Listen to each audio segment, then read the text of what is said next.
Right. So today we're going to dive into the Israel-Hamas ceasefire, Okay. and specifically what it means for the hostages who are kind of caught in the middle of everything. Right. We've got a lot of sources here, Yeah. official statements, expert analysis, Mm-hmm. but I think the ones that really hit home Yeah. are these firsthand accounts from the families of the hostages, Oh, wow. especially the ones who were just freed. Right. This isn't just about the headlines, Right. the politics. Yeah. It's about the real people, Mm-hmm. their lives Absolutely. and Yeah. the cost of this conflict. Yeah. To put yourself in their shoes, Right. not knowing if your family members are alive, Mm-hmm. and then to get that news Yeah. that they are, Yeah. and that flood of relief. Oh, wow. But then to realize Yeah. that not everybody got that same good news. Oh, that's tough. Yeah. It's It's a complex situation for sure. yeah. And Netanyahu's ultimatum, hostages returned by Saturday or the ceasefire is off. Right. It just adds fuel to the fire.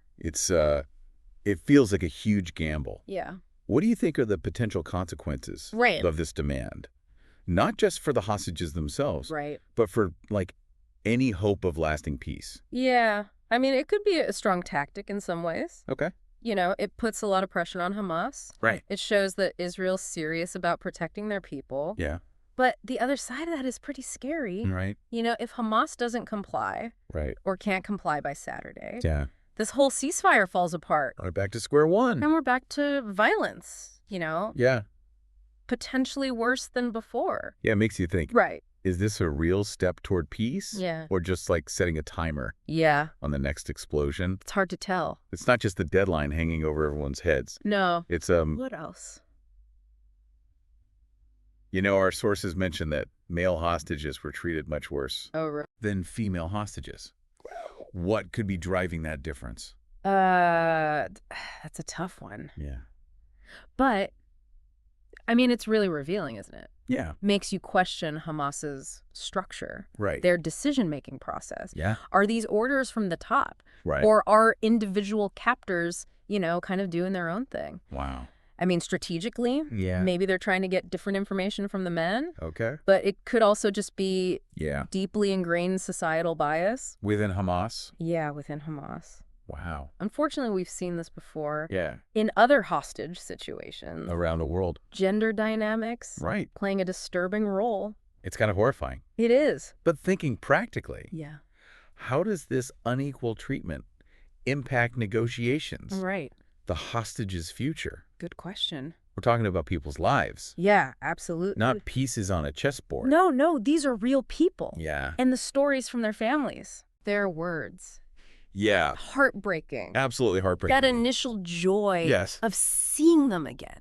Yeah. And then the weight of everything they've been through. And for some, the news that their loved one didn't make it. It's just, They're left with nothing but questions. Yeah. And that pain of not knowing. I can't imagine. It's unimaginable. There was one account from a mother Yeah. that really stuck with me. Oh, yeah. When she found out her son was alive, Hmm.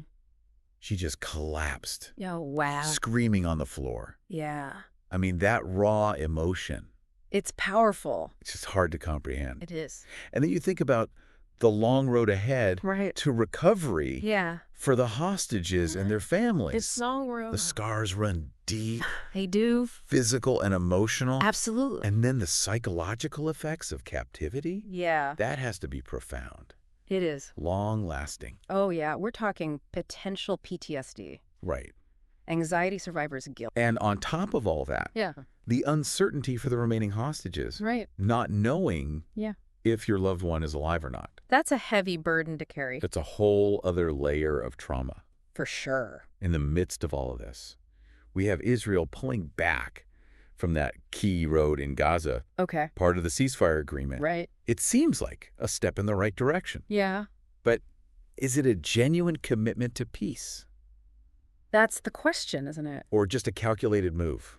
It's hard to say for sure. I mean, it could be a willingness to de-escalate, Right. but you got to look at the wider political landscape in Israel. You're right. Yeah. And the fact that Yeah. the Holocaust is being used as a political tool within Israel, Yeah. it really speaks volumes It does. about the divisions within the country. For sure. That was something I wanted to dig into a little bit more. Okay. Because, using the Holocaust in this context Right. feels so charged Yeah. and Yeah. It's a very sensitive topic. Can you explain what's happening there? Sure. And how it's impacting everything? So you have some politicians drawing parallels Yeah. between Hamas and the Nazi regime, Okay. saying that any concession to Hamas is basically appeasement, Right. and it'll lead to another genocide. Wow. And that rhetoric taps into those deep-seated fears and Right. anxieties. Understandably so. Yeah.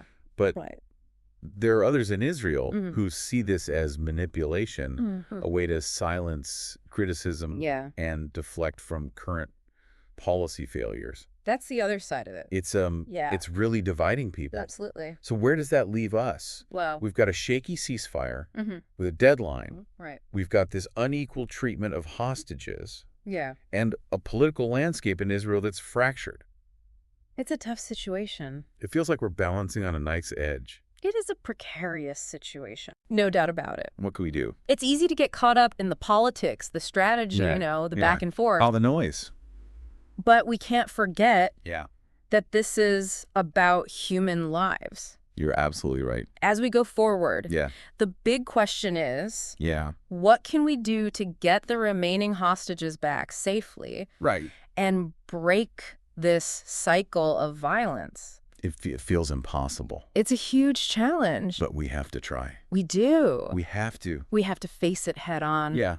And remember empathy. Yes. Empathy is key.